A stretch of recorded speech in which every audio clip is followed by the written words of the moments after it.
An American man named Jamison Bachman was actually the ultimate contender for the worst roommate ever. Arrest has been made in the murder of a man inside his home in Elkins Park. Today, 64-year-old Harry Bachman was found dead in the basement of his home, and late tonight, police charged his 60-year-old brother with murder. Go ahead and click the like button below. We can get this out to more viewers just like you. I met him at Starbucks. He was wearing a Lacoste polo. To me, it looked like he was in his 40s, like late 40s. So he bought me a latte, and we talked. His mannerisms were that he was really kind of like dismissive and demeaning and hoity. He had a very upper class air about him. You know, he supposedly was a docent regularly at the Met, and he kind of had that look, you know? He presented himself really well. He was well-spoken, and he immediately said, I can pay the month and security cash right now. So he's just like flaunting his wealthiness and how he's the stand-up member of the community, maybe affluent, maybe sophisticated, and that why would he need to have any issues for finding a place or being able to afford rent. Jamison Bachman grew up on the northern border of Philadelphia in a middle-class family. His father owned a construction company and his mother stayed at home. His brother, Harry, 4 years Jameson Sr., was handsome and multi-talented, taking leading roles on both the soccer team and the school plays. Where Harry was charming and outgoing, Jameson was self-confident. According to one of Jameson's childhood friends, he was the cockiest kid you'd ever meet.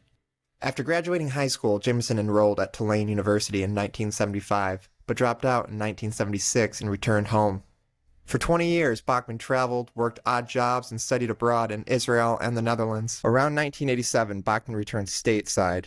He went on later to graduate from Georgetown with a master's in history, and went on in 2002 to get a law degree from the University of Miami. So he wanted to be a lawyer. He ultimately got his law degree. He was also a master's degree earner, and he was very confident. So he was likely a good student and very smart, or at least, and this is the con man part of it, he appeared to be. Jameson pulled up out here with a van and came inside. I was confused when I saw the van and found out that it had a dog and a cat in it.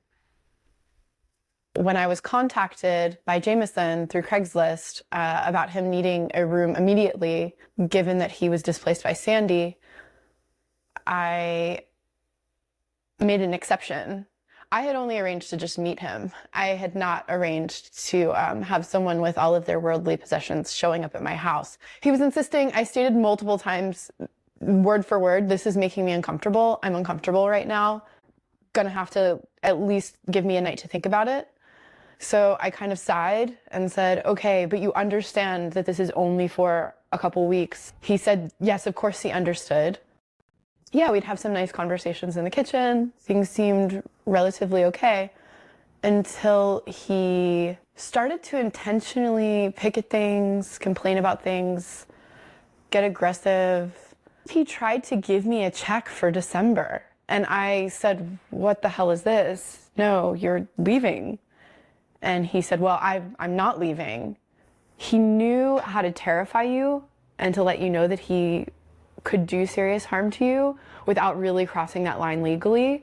So he would hold his fingers like this and shove you in little shoves while talking to you, or he would poke you in the chest while yelling at you.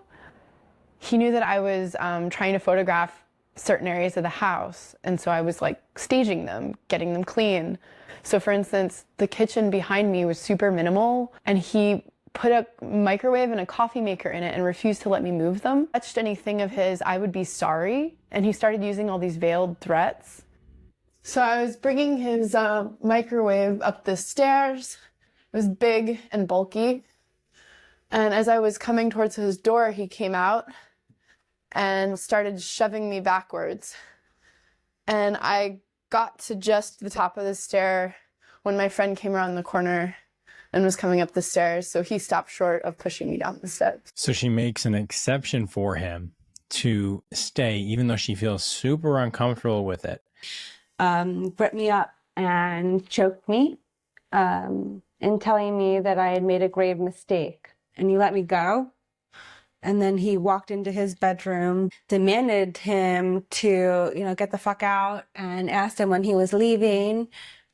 I tried to open the door, and he kept slamming my door in the opening over and over and over again, and at the same time was slashing at my leg. I have 9 or 10 marks on my leg still from the knife that he used. When police from the 14th District arrived at the apartment, they found Bachman polite, cooperative, and apologetic after the altercation. Jameson was charged with assault and other felonies and sent to jail. On October 28th, Harry Bachman paid $250 to bail Jameson out. Once he was out, Jameson asked to stay at Harry's house in Elkins Park, but Harry refused. While she was out of town, Harry's wife had asked him to stay a few miles away. She feared what would happen if Jameson, now free, made an appearance. So that's like probably a $2,500 bond. Police say they were called around 12:15 Saturday afternoon to this home on the 400 block of North Sterling Road in Elkins Park. The call was for a welfare check after the victim, Harry Bachman, didn't show up to meet a relative the night before. When police arrived, they say they found Harry Bachman dead in the basement. They also found signs of a violent struggle and blunt force trauma to the victim's head and body. Police say the suspect, Bachman's brother, Jameson, stole Bachman's car, a red Ford Escape, from the driveway. Detectives found that vehicle at the Fairfield Inn Hotel in Upper Moreland Township and then took the suspect into custody. The police have not released a motive for the killing. Authorities say Jamison Bachman will be charged with first and third degree murder. So they charge him with first degree and third degree. If they don't get the first degree, then they go, well, we still got him on the third degree. That could be what the prosecution is thinking. And I had forgot that he was a killer.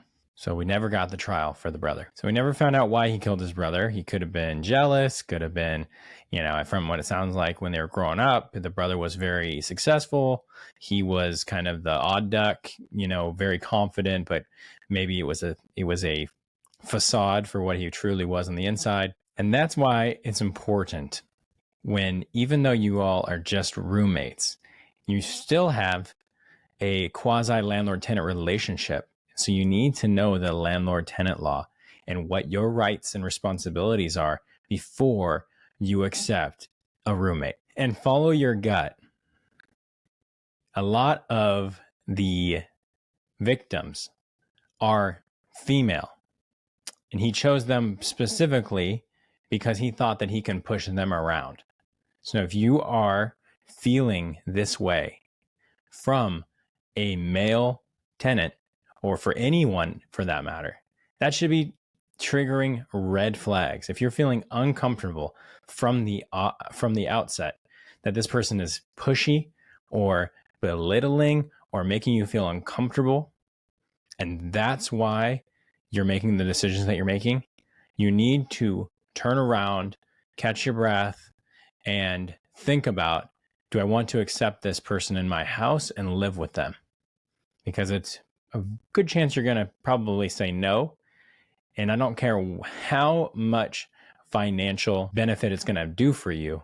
If it turns out bad, all that could be the worst decisions you've made, as opposed to, splitting the rent for a few months. Yeah, it's like going on a first date where you go on the first date. Everybody's trying to make their best impression on the first date. You're not going to get all those pet peeves and, weird little quirks.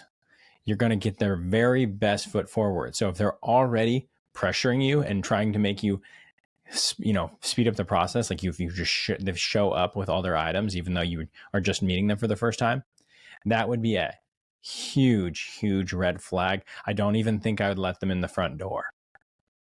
And I don't care who they are. If they showed up with a U-Haul with all their things, all their worldly possessions, I'm out. I'm not going to be accepting them as a tenant. That's just it. It's just not worth your safety or your heartburn and headaches that you're going to have to deal with a person who is a narcissist or somebody who has just no respect for you as a person and how you lived in this house without them. Yeah, and it's hard to know if they even inquired, why are you showing up with a U-Haul? Why are you having all your worldly possessions with you right now? Why aren't they at the last place that you were, and then you're starting to look for a new place? Are you currently homeless? because that's a possibility, but I don't even know if they asked those questions. And so it seems like it was really much a, going off of his charm, his confidence, and, his facade, which none of that on paper means anything. That's not a credit score. That's not a background check. That's not a criminal history. That's not a reference. That none of those things are what they went off of. They just went off of a smile. And that gets you in trouble. Let's take a look. Jamison was relatively popular in school. When Jamison was 45, he earned a law degree after attending Georgetown and the University of Miami. His professors remembered him as having extraordinary talent and being remarkable. In 2003, he used his remarkable talents to fail the bar exam. He never attempted to take it again. Jamison would go on to become an aggressive serial squatter and terrorize roommates in various locations on the East Coast. His typical pattern was to target someone renting an apartment who needed a roommate. Jamison would appear to be reputable and upstanding, so they let him in. Then he would stop paying the rent. When they filed in court to have him evicted, he would defend himself and countersue based on frivolous complaints. It's not clear when he first started doing this. We know that in 2005, he encountered a woman named Arlene Herbadian. She lived in Queens, New York, and became romantically involved. Depending on the state, you might not be able to countersue in a eviction type of proceeding. It's a situation where the possession of the property is the only thing at issue when you go to court. Now, if you sue for some kind of a civil matter, litigation that's not an eviction, but you're still trying to get them out, then they can countersue. But the eviction lawsuits are typically summary lawsuits, and there's not a availability for defendants to countersue. It's just, should you be able to retain possession of the property or not? Jamison. She allowed him to live in her apartment in June of 2006 after he was evicted from a house owned by his employer. He was fired from the job, so they kicked him out. Jamison paid a little bit of rent to Arlene initially, but then he stopped. He refused to split other expenses. He rearranged the furniture. There were a number of confrontations between Jamison and Arlene. He would glare at her, try to intimidate her, and generally be disagreeable. She tried to kick him out of the apartment, but he refused to leave. The two went back and forth in court for years. In October of 2010, they were involved in a physical altercation. They each filed an order of protection against each other. Arlene was arrested after Jamison said she attacked him with a knife. She denied doing this. She was not allowed to return to her apartment. Now, this is the interesting piece of it. What is going on in 2010 where he cannot be evicted? Why is it taking years for them to go back and forth on whether or not there's an eviction? Or is she not working with an attorney? Is there something else going on? It's just confusing why he can't be evicted. Now, in some cases, you need to have cause to be evicted. Show that you have a reason. That might be they're not paying rent, so on and so forth. So maybe she needed to show cause and she just was not able to show cause for whatever reason.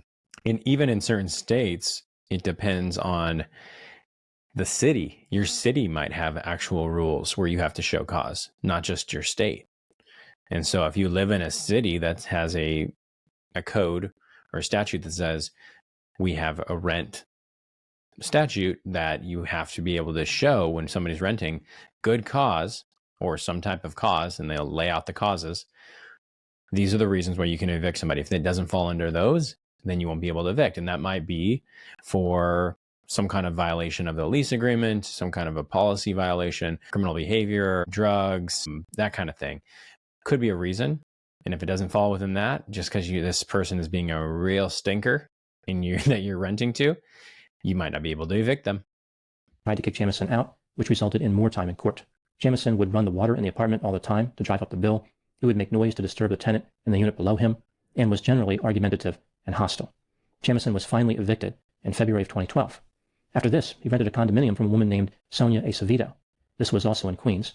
Everything was fine for the first few months of them living together, but then Jamison stopped paying the rent.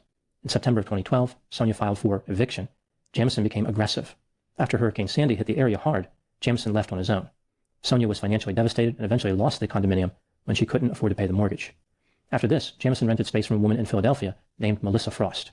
He used the same strategy he had used before, being nice at first, then becoming aggressive. She offered to return some of his rent and find him a new place to live. He laughed at her and said, quote, "You've got your whole life in front of you. You're pretty and you're talented and you've got this house. Well, you don't have this house anymore. This house is my house," unquote. In 2015, Jamison was in South Carolina. So a lot of intimidation. Obviously, he doesn't own the house. He just moves in, tells them that he's not moving out, tells them that they can't do anything about it, and tells them that he owns this house now and there's nothing they can do, and to see him in court. And a lot of landlords find this out and they find out his history and they go, I don't want to go into a long court battle. And that's what he's setting him up for. Most lay people are just going to rely on a screening service. But does that screening service have the availability to look at all the courts all across the country, or are they just looking specifically for that state? I'm guessing that they're just going to be able to find what's in that state. And then he moves to a different state and they get screened and it doesn't look like he's had any eviction because they just weren't able to find it. Maybe this would come up now because the tenant screening agencies have more availability. And maybe you can run a national wide search at this point. So if you can, highly recommended so you don't run into a situation like this. In January of 2017, Jameson moved to a home in Philadelphia. He attacked the owner with a coffee table leg. In March of 2017, he answered a Craigslist ad placed by a woman named Alex Miller. She rented an apartment in Philadelphia and needed a roommate. Jameson used the name Jed Creek. He said that he had a legal background, but was not currently a lawyer. Alex met him and she thought he would be a good roommate. He indicated he wanted to move in right away. As was his routine, he did not pay his rent, he moved around the furniture, and he became aggressive when confronted. On May 1, 2017, Alex threw a party with a number of friends, designed to annoy him and motivate him to move out. The next morning, Jameson attacked Alex. So I don't want to skip over this because you can see in the documentary that he had his things in a U-Haul truck and he's like, hey, I'm ready to move in right this second. And that's a big red flag. If you have somebody lined up who just lost their housing and has their stuff literally in a U-Haul, you might be thinking, that could be a good idea, but you really need to be going, whoa, am I getting into something faster than it should be going in the normal course of this process? Taking the steps needed to do a adequate job, a reasonable due diligence on this person before you allow them to move into your place. Because if they have their things lined up around the corner in a U-Haul and they move in, you're done. You're literally in there, right? They are now your tenant.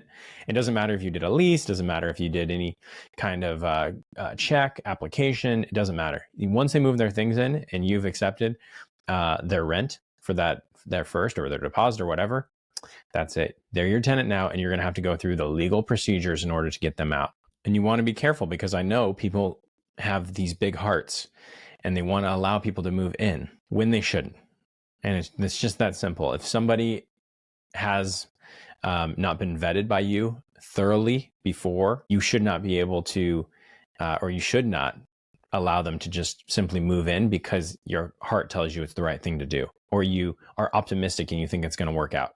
You have to have a very structured process each time somebody applies and then goes through the process to become your roommate, or you might end up with the worst roommate ever. And so this last person was kind of a textbook case. I don't know about the other two. I think that was a similar situation, but especially the third gal. She really did not take any steps to protect herself from this person. You wouldn't think, oh, hey, I need to be so diligent and that people would act like this. But people do. Obviously, that's why we have this whole docuseries about it. So be careful. And that's a good point. It's a predatory behavior because they are preying on these landlords. Their landlords are thinking, wow, I need a roommate very bad because I have a big old mortgage I'm completely responsible for. Somebody just moved out, or, they just are behind for whatever reason. They need to get somebody in there. And so this looks like a godsend, like, oh, something happened, but it's not. It's not this was just meant to be. You literally have somebody here who's preying on them. And they don't even know it. They think, oh, this is going to be a really good opportunity for me to split the mortgage, excuse me. Is it too good to be true? Many times it is. If you're following your heart, or you're, trying to do this on a moral ground, I'm all for that. But it oftentimes comes back to bite you. From my experience, I've seen it over and over again where people are doing this to help somebody out who think that deserves this. But really, you don't know anything about this person. You don't know their history. You don't know their experience. And so trust but verify. It's a very famous quote, and it's a very true quote when it comes to renting out your residence, especially if you're going to be living in the same place with somebody. You even need to be more careful if you're living in the same place. When you start any business, you have two options and go, this is my business and I'm going to treat it like a business, or you cannot treat it like a business. And then people won't respect it as a business. And so that's what typically, you see as far as people get taken advantage of, is when landlords get taken advantage of, is they're not treating it like an actual business. They're treating it like a hobby. I mean, maybe not even a hobby. Maybe they're treating it like their friend. They're renting it out to their friend or something.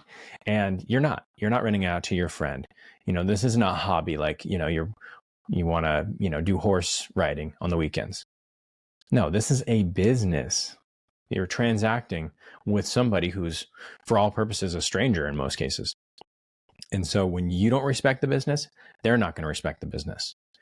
And so you have to maintain the business. It's like getting a dog. Okay, you don't get a dog and then you don't get it dewormed and you don't get it neutered and you don't take it on walks and you don't, give it baths. You do have to do all that stuff. That's what you sign up for when you get a dog. When you have a business, you're signing up for certain things, right? You're signing up for going through applications and tenant screening services and doing checks on the property and routine maintenance. You're doing all those things. People don't understand that that's what they're doing when you sign up to be a landlord. And if you want to be helpful, here's an idea. Don't rent to the people. Get them help. There are organizations out there that maybe this person can go seek for people who just lost their housing. And there are nonprofit or quasi-government agencies out there that will help these people that maybe they don't know about. And so maybe that's your job if you're really wanting to help this person, because let's be real, you're not wanting to help them. You're wanting to help yourself. If you're letting them move in with you, it's, hey, we need somebody to move in. You're thinking it's going to be mutually beneficial, and that's not right. It's not right for them and it's not right for you. Get them the help that they need if they really can't afford to live there, if they can't afford the housing.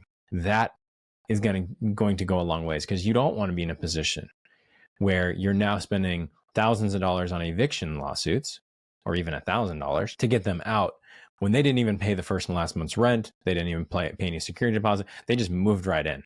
And you don't go through the process. You just let them move right in. You're in a position where you have a bunch of legal issues that come up as well. You don't have a lease agreement if they just move in. They don't have time to review it and go through it. They don't have a checklist for how the property was before they moved in.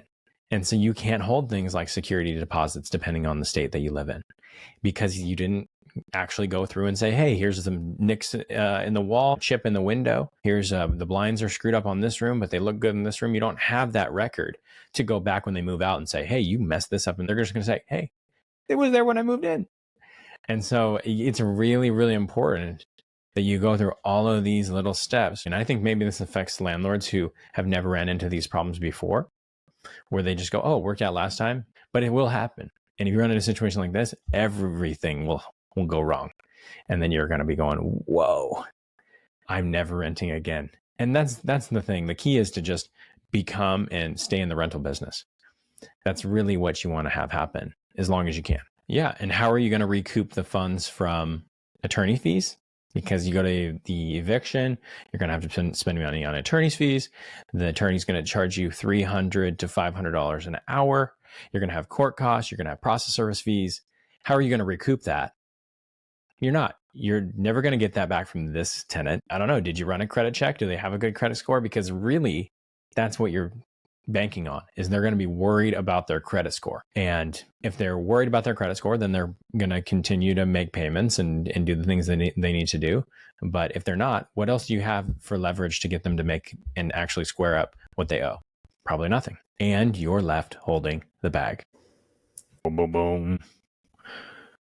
What do you think? So what do you do with a roommate like that? Move out.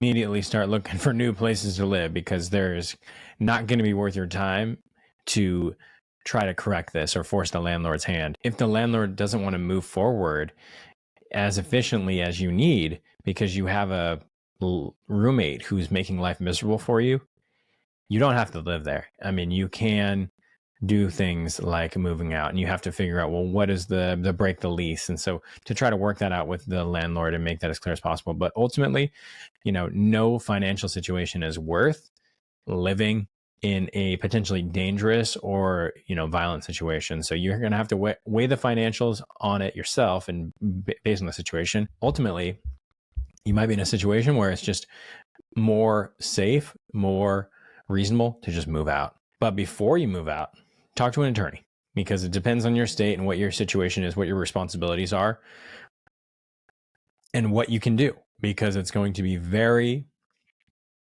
legal how you're going to want to give notice and procedurally do your move out when you're in a situation like this. It's unbearable, where the person that you're living with is making it miserable to live with, because they don't respect you and they don't care about how you're living. They only care about themselves. When they put you down and when they bully you around the house, it makes them feel like they're in a better living situation. That's not a situation anybody should have to live with. You can move out and live by yourself or with a family member or whatever. So talk to an attorney so you can see if that makes sense for you. That's going to be my best advice that I can give in the situation is, talk to an attorney and pay for a consultation. It's going to be well worth it to figure out if you have any options to try to move out versus trying to get the landlord to take action on the tenant, because the landlords have their own conditions for why they would want to do something, and those might not align with yours for whatever reason. That may make it very difficult to get them to the landlord to actually take an action like this of removing a tenant. It's not easy. So if you're stuck, don't be stuck. Talk to an attorney. Okay, now let's take on a different situation where you are the landlord and you're living with somebody who is the worst roommate ever, because you're the landlord, but you're also staying there as a roommate. You're going to need to evict the person. Now, in a lot of states, it's actually easier. I shouldn't say a lot of states. Okay.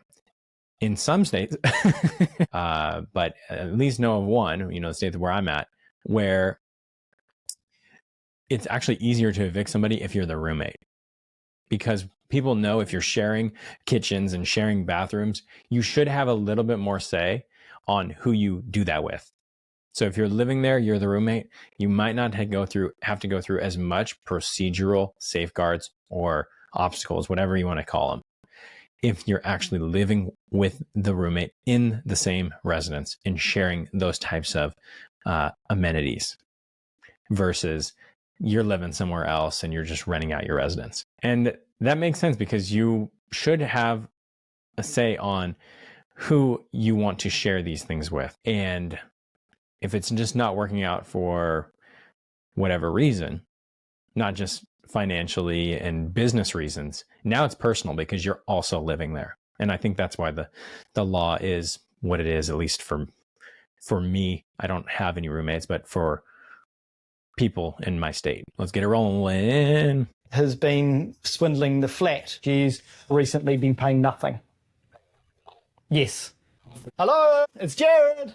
A little bit of stuff. So this appears to be in Great Britain. Don't know which country at this point. I'm going to guess England. It's just a guess. And I love these ones. I watched they have this great docu series, Worst, Squatters, Slumlords, something like that is what it's called.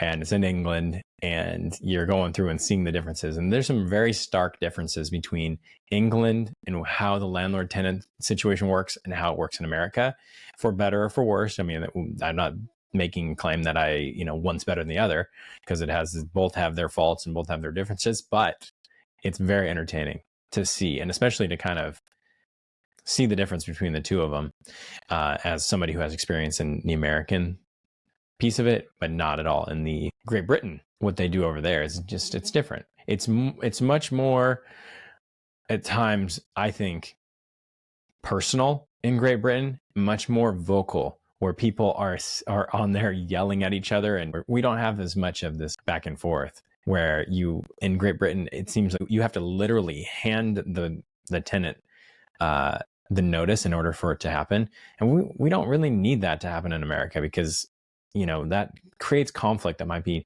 unnecessary. So they allow you, if the tenant is not there or unable to accept the notice personally, to just post it on the door. I don't think they allow that in Great Britain, because every time they're really, really hunting down this person. And maybe there's a situation where if they have it in person, where they hand the notice to the tenant in Great Britain, then the landlord can get the fees, which is also the case depending on your state, where if you don't actually hand it to them in person, you can't then go to the court and then say, hey, give me a judgment and so I can get the money from this tenant. Then the court says, no, we'll give you the possession back, but you can't get the judgment, which makes sense. Maybe I'm going a little deep into landlord-tenant law here, but I'll just start the video. So that's one thing is, in America, this would be like a pretty clean flat. If a landlord saw that in America, they'd go, okay, we got a little bit of work to do. In Great Britain, this is like, oh my gosh, they left a pizza box. And I think that's a good point as far as like the difference between Great Britain and the United States is like, they take things more, it's more proper. It's much more intimate, I feel like, than the United States, which is much more like to the point, industrial. And I think that's pervasive in everything. I think the HOA kind of a situation where it's like, hey, there's 3, weeds growing in the yard, and so we're going to fine you. It's like, why not just knock on my door? Like they would in Great Britain, but in America, they would just fine you. So that's a key difference, in my opinion. Okay. To go to the new owner, I will not hand over a property that is not exactly the way it should. Yeah, and if you don't have that checklist for you to go through and say, hey, tenant, go through the house and tell me if there's any issues with it before you move in, how are you going to know that there was not a hole in the wall? I mean, you can tell the judge and beg the judge, hey, there's a hole, but the tenant is going to say, no, that hole existed before I got there. So it's really important to have this checklist for the tenant to say, no, everything was in good condition before I got there. Check, check, check, initial, all of the, rooms, like, hey, go through the kitchen. Let me know if there's any issues. Go through this. And the tenant's going to say, yeah, there's a nick in the wall here. Or, hey, there's a, scratch on the microwave or whatever it is. And then you don't have this issue. Now, in some states, depending on where you live, you're going to be required to leave the property in a condition that is clean. You may or may not have to hire cleaning. That just depends on your arrangement. But you're going to have to do something if it's beyond reasonable wear and tear. So the dirt on the floor from you guys coming in and out, that's caused a little bit of roughage of the carpet. It's not a brand new carpet anymore. That doesn't mean you got to replace the carpet. Okay, it's just wear and tear. That's normal from the average course of somebody living in the property. Normal wear and tear does not have to be typically, depending on where you live. I mean, I can't speak for every single person in the country. Where at least where I am, you don't have to replace things that have been damaged by normal wear and tear by your normal course of just living at the property. That is just expected when you allow somebody to live in your home. And if you want to fix that for the next tenant, that's something that landlords typically have to do. And that's something landlords typically do. They do painting and they do, replacing carpets and things like that need to be replaced, cleaning, deep cleaning from the wear and tear. And that's to be expected. So what about the vomit spot in the rug? Now, the typical person sees that and they go, I should clean that up. You're not going to leave that for the landlord. So if the landlord has to go in and correct that, fix that stain, hire a carpenter. What is somebody that fixes carpets? I don't know. You hire they might have to do more than clean it. Yeah, somebody's going to have to come in and cut that patch out and match it and do their magic to it. That's going to be beyond reasonable wear and tear, in my opinion. It could be subjective, and that's why there's rules around security deposits, and they've actually, made those rules even more stringent on landlords since the moratorium in some cases. Landlords have to know those security deposit rules because they can be complicated. There's some interesting rules around security deposits that have been a little bit more favorable to tenants and have been moving in that direction. So you want to be very by the book on the security deposits, and you're going to be screwed from the start if you just allow somebody to move in without doing the proper procedure in order to correctly secure a security deposit, for lack of a better term. Typically, you can keep a security deposit for lack of rent, like if they didn't pay the rent, and then you can keep a security deposit for issues beyond normal wear and tear. but you have to go through certain procedures to collect it depending on your state. You might have to get invoices and provide your invoices to the tenant. So you're just going to have to be aware of what your state's rules are for security deposits and how that can be affected and how those can be effectively carried out. Okay. Now, I want to say something here that I think people don't know and they should be aware of. And that is, if you allow somebody to move in with you when you're a tenant, you essentially are becoming their landlord for purposes of this video. All right. And for our purposes is you're going to now have to take care of them and deal with them like you're their landlord. Now, depending on your lease, you could have things like an assignment or a sublease. I'm not going to get into that on this video, but you're signing yourself up for legal responsibilities for this person when the landlord who you're renting from has no responsibility for this person. They don't have any privity or contractual relationship with the person that you've allowed to move in. And so you're now that person. You're going to have to be that responsible. So you may have to start a lawsuit and evict this person. People do not think about that when they allow people to move in with them, or they just allow for long-term guests and things like that. They don't realize this is creating potentially a landlord-tenant relationship, and you're going to have a difficult time. More importantly, you could lose your relationship that you had with the landlord because you could burn that bridge, and that could end up in you losing your housing. So be very, very careful and consult with an attorney if you're ever going to allow somebody to move in with you for any type of basis. That would be my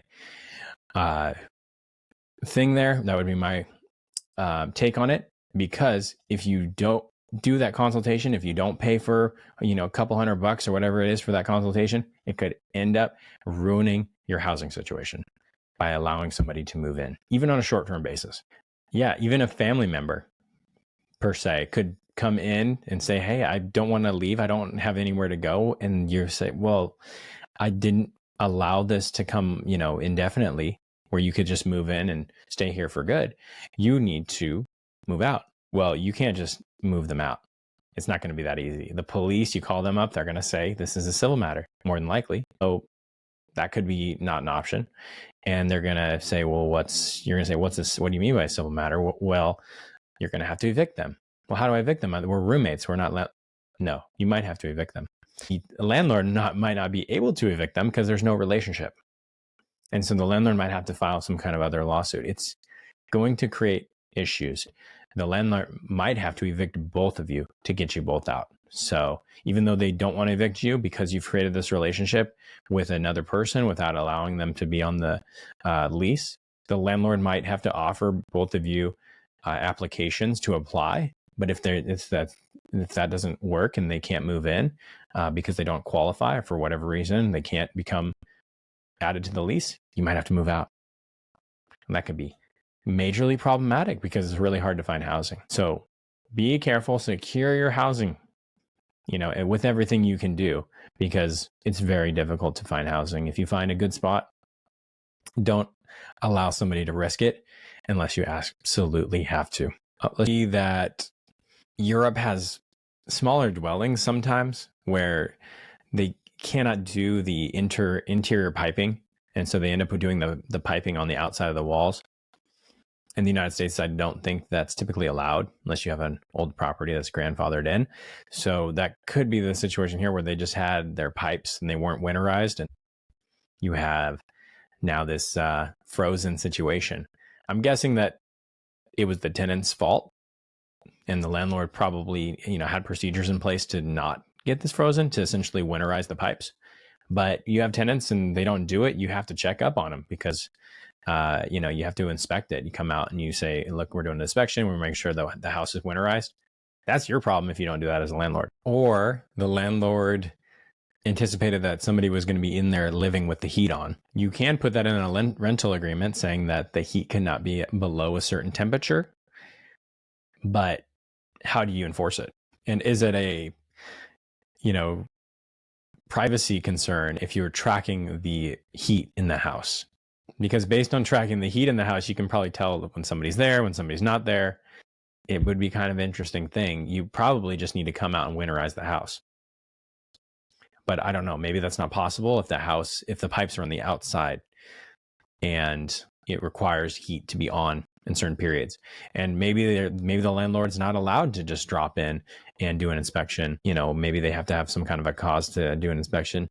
Not sure, not going to speculate, but more importantly, if you got to do everything you can do. And if the tenants are, you know, just gone and they leave, you need to do an abandonment notice or some kind of a notice saying that you are going to take the property back because they're no longer living there.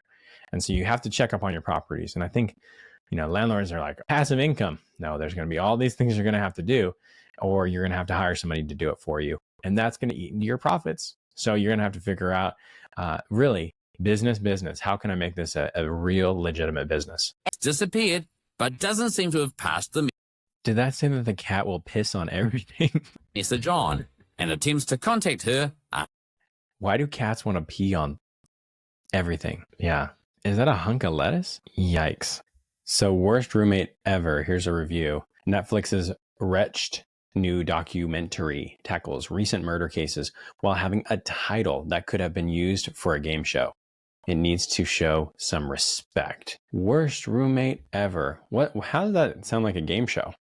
Yeah, anyway, so who abused positions of trust. All 4 episodes are about people who abused positions of trust. They moved in with people.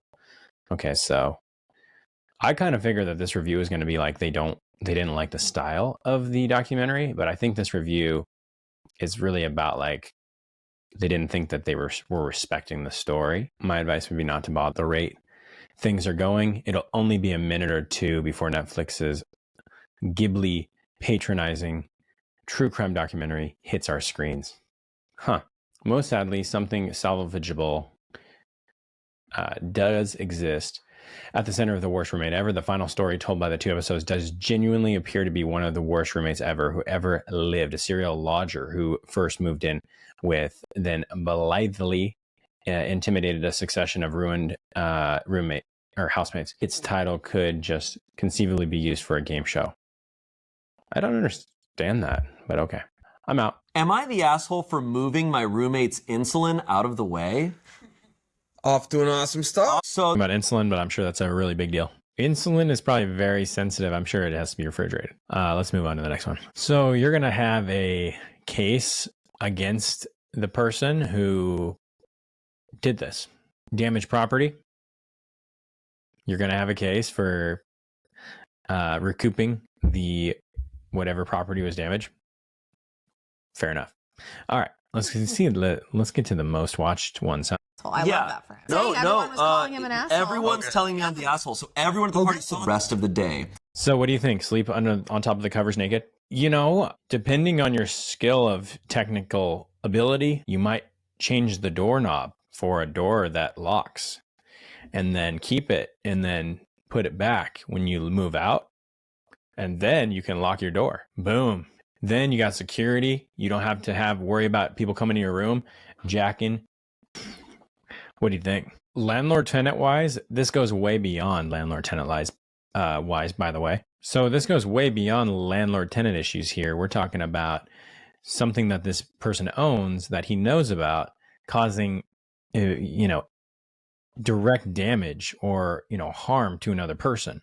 What is that? Well, that's going to be some kind of malfeasance lawsuit, negligence or assault directly against your roommate that could potentially be filed or potentially be a lawsuit. I don't know enough about it. I'm not saying that it is a lawsuit, but from what it sounds like,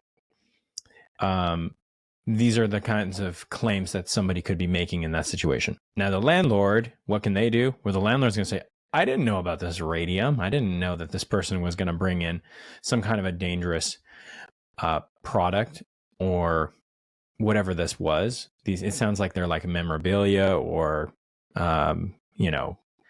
collector's items type of pieces. And they are from a time when they didn't have the standards that we do now.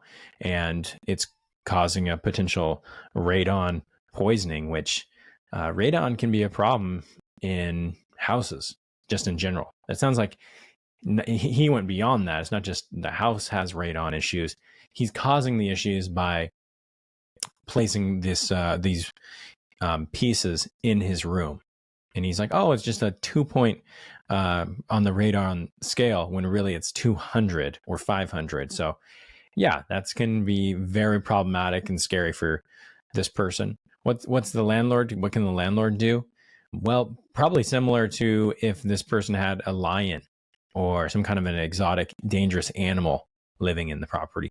That's going to be a pretty quick and expeditious way to remove a tenant, is giving them that type of notice for being a danger to other people at the residence, or other, even neighbors, or like they said, it's going to be doing that. The issue is with this person, once again, you're waiting on your landlord to take that action. And the landlord might not be as quickly. They should.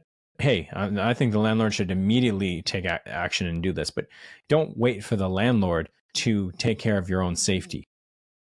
You find this out, you're heading for the hills. Okay, I'm moving in with somebody and leaving all my stuff because everything's contaminated potentially, and getting new stuff.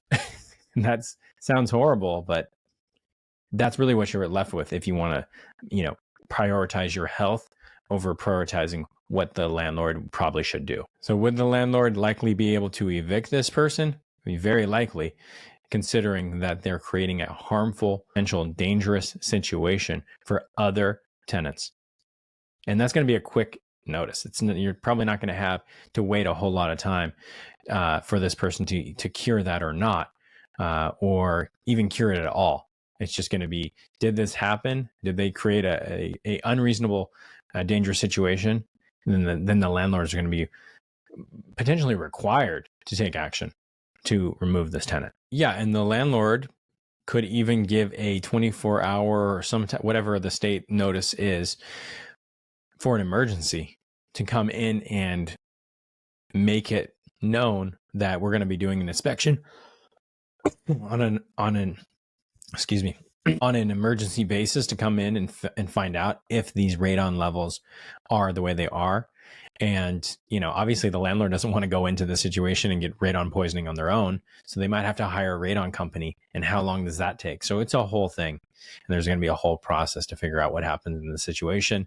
Don't wait around to find out if that process was done correctly or not, and get radon poisoning. And if you got radon poisoning and you move out, you could be required to mitigate your damages. So if you know that you've got radon poisoning and you've stayed in that apartment, then you could actually be hurting yourself down the road, potentially, depending on the state. And I always got to say depending on the state, because they have different rules depending on what state you're in. And we can't know ahead of time if you live in a state where, you have contributory negligence, where, you were also negligent for, your actions or not. Depending on the state, you may or may not have that. And depending on the state, you may have to mitigate your damages or not. I think generally you do have to mitigate your damages. You can't just continue to be harmed when you could just step out of the way, essentially. I can't tell you for sure. Either way, just for your own safety. I mean, that seems like what I would do it for myself personally, and what I would recommend somebody to do. But I don't give recommendations on this channel. It's just my opinion. So the person who brought the radon pieces in that are contaminated could be responsible for all the downstream issues that flow with that naturally. If there's some radon somebody that comes in and they have to bring in a team to eliminate the radon, if they have to rehouse everybody while they're doing that, I mean, there could be some naturally, likely issues that come up because of this radon that he's going to be responsible for, beyond just doctors' bills and things like that are maybe more obvious. If they have to get treatment, or if they have to have surgeries, or whatever comes up, that were the proximate cause of the proximate cause of those issues were the radon that he brought into the apartment. Yeah, it sounds like he thought that it was a 2 and it was actually a 200. And so he just misread it. That's critical. You know, that's potential admission to, you know, if you have these things, you can't just accidentally misread it. You need to do your due diligence to know how to read the radon measurement device, whatever that is. Can I sue him if I get... No, but... Insulin. No, I'm kidding. It's worse than insulin roommate? Yeah, it's they're a super villain. That's so true. It's like, and it could have been bad. Yeah. Like, this is how I used to dress 6 months ago. And this is me now. And it's all thanks to my Stitch. Munchausen's by proxy cancer. My stakes by pointing. So what do we think? Have you ever had a roommate eat your food? Had it happen to me? Whatever. So you just have to weigh it. Are you going to make a big deal out of it and potentially lose a decent roommate? Or are you going to let them eat your peanut butter every once in a while? You know, I got a steak story as well, where my brother and I were going to be eating steaks one time and we left it out to thaw. And we left the steaks in the dish or in the sink, and we left them out a little too long. And we came home, the whole house smelled like a homicide had occurred, and it was decomposing matter in the entire house because it was the worst smell we've ever smelled, either one of us. It was so bad. It's like crazy how your body just totally rejects that smell of, you know, rotting meat. And we couldn't eat meat for probably like a week. We kind of forgot about it. I don't know if we forgot about it or we just didn't think that it would be so quickly to turn. I mean, it was in Arizona, as you can imagine. It was hot. Yeah. I think we went and like worked out. We were like probably putting around, maybe got some food. You know, we were planning on eating it for dinner, I think, and just let it out for a little too long. So don't do that. Okay. Keep track of your meat as it thaws. So what are you doing in this situation? You're finding a new roommate once again. People think they're stuck in these roommate situations, and you know, I want, as an attorney, it's really something that I like to do is help people get unstuck out of these situations. You know, it's not worth your health, your well-being. Sometimes there are exceptions to the law where you can break your lease, where you can get out. There's not always. You're going to have to talk to an attorney, very likely, to be able to do that. But it's a thing that can happen. Yeah, a lot of times it's not even the landlords that are the issue. You can have landlords acting in bad faith.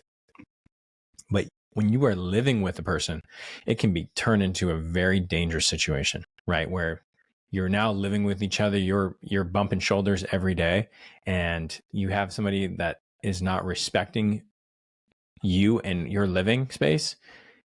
It can get pretty ugly very quickly.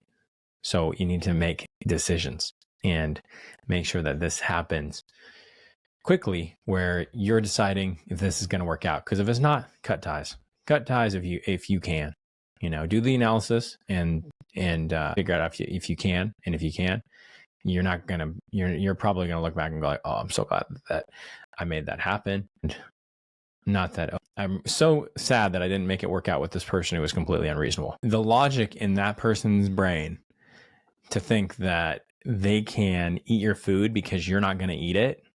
Crazy. Oh, insane logic. I mean, it's the type of roommate that is entitled to think that they can eat your food because it's been sitting in the freezer for a little bit too long. You need to run from. I mean, that's the type of person who is going to disrespect you in a lot of other ways, just because they think that they're entitled to it, when really they have no claim on your food. You bought it with your money. You don't have any agreement with them that they can eat your food. No. Bag that roommate, get out of that situation as fast as possible. Who knows what else they're doing?